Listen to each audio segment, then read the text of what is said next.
Hey there. The Sudan-Israel peace deal is incredible and, frankly, quite surprising news. Whether it's successful or not, the fact that we're even talking about this at all tends to undermine a lot of what I thought I knew about Middle East policy. I am happy to admit that. But I think it's important to emphasize that while this is a great opportunity, it is also a massive test for Israel. Because Sudan is the first Arab country to normalize relations that can be described as anything like a democracy.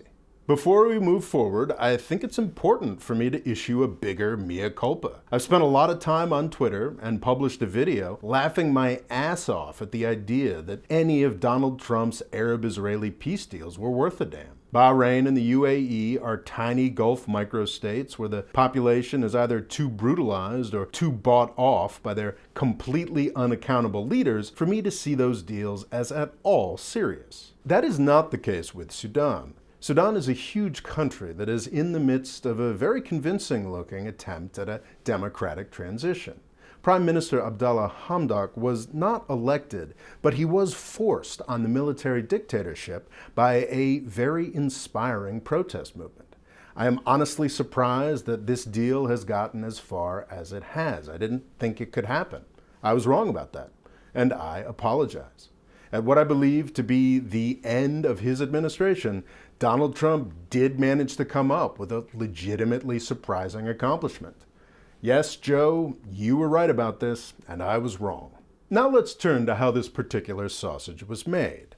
Sudanese Prime Minister Abdallah Hamdok really didn't want to make this deal, like, at all. Back in 1993, Sudan was added to the U.S. list of the state sponsors of terrorism. Sudan's dictator at the time, Omar al-Bashir, had harbored Osama bin Laden, and he was an all-around terrible guy. In April of 2019, the Sudanese people kicked him out. But the U.S. government dragged its feet on removing Sudan from the terror list. This threw all manner of obstacles, both diplomatic and financial, in the way of the democratic transition. So basically, the Trump administration got this Israel deal by blackmailing the people who threw out the terrorist. Well, that's politics, I guess. This deal comes at a tremendously hopeful but tremendously delicate time for Sudan. You see, after Bashir was booted out in April of 2019, the generals who replaced him thought the protesters should go home and leave the government to them. Sudan's civil society disagreed, so the generals did some mass murder. But the protesters persisted heroically and won their democratic transition. The July 2019 deal provides for government by a sovereignty council made up of a mix of military and civilian folks. The military is meant to be the more powerful element of the council until early 2021, when the civilian elements are supposed to take over in preparation for elections in the fall of 2022. That may sound complicated, but I assure you the challenges facing Sudan right now are infinitely more complicated than what I just described. My understanding is that the timeline described here may already be changing due to some deals that were made with rebel groups, but I've had trouble finding confirmation for that. I've been meaning to do an in-depth series on this extraordinary country for over a year now. Sudan has a horrific and horrifically complex history. If they can transcend this history and pull off their democratic transition, it will be a tremendous victory for democracy, Sudan, Africa, the broader Islamic world, and the whole damn human race. I really want to tell this story. Just got to read like another 5 books before I can do that. But I hope I've given a sense of the minefield that Trump has just thrust Israel into here. Israel's prior deals have all been with countries that are nobody's idea of democratic role models. Egypt was run by a nasty dictator back in 1979, and it's run by a nasty dictator today. I think Egypt's weird relationship with Israel probably does have something to do with this stagnation and the spectacular collapse of their one serious attempt at democracy in 2013. But the fact that Egypt has done nothing with the near $1 billion of US bribe money it gets every year is on Egypt, not Israel.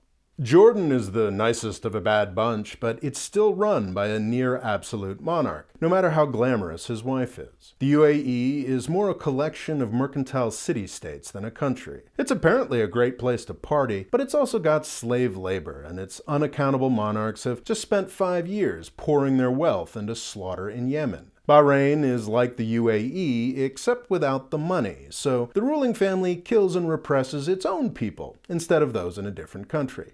The rulers of these countries were free to make unpopular deals with Israel without political consequences. If their people don't like it, well, that's just not a problem. There is no democratic system to preserve in these countries. That is not the case with Sudan. Sudan's democratic transition is already shaky. Trying to do this in a poor, multi-ethnic country with multiple armed separatist groups was always going to be a challenge. This is why I've been prepping a series.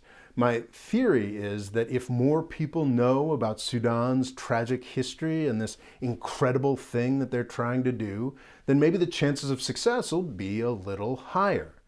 This unpopular deal with Israel does not make the chances of success higher. And now, thanks to Trump, if Sudan's transition to democracy fails, Israel will absolutely get the blame. So this is Israel's great test. Kings and dictators across the Middle East and North Africa, and many thinkers in the developed world as well, have long maintained that Israel is an obstacle to wider democracy in the region. Israel's new relationship with one of the world's newest democracies will either confirm that thesis or demolish it. It is in the interest of the world, and now very much in Israel's interest, that the Sudanese democratic experiment succeeds. So how can Israel pass this test? Man, I have no effing idea. I've been reading deeply about Sudan for about a year now, and I feel like I understand less now than I did at the beginning.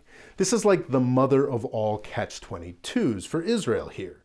Any help they try to give will be seen as Zionist imperialism. And any Sudanese politician, faction, or business that accepts Israeli help will probably be in physical danger.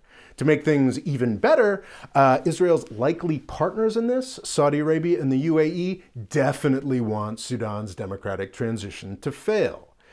The Israeli government is reputed to be filled with smart, capable people. Well, good luck with this one, folks. So to conclude, I was wrong and the Trump supporters were right. Some kind of deal between Israel and not just a large, but also a democratically leaning Arab country was possible. Peace is good. I sincerely wish Sudan and Israel the best of luck with these developing negotiations. But I've got to be honest, I am not super optimistic. I hope to be able to report back with positive things about this surprising geopolitical development after I read another 5 books or so. Thanks for watching. Please subscribe. And if you want that Sudan series to come out one of these years, please consider signing up for my crowdfunding thing at the Patreon link here. Thanks.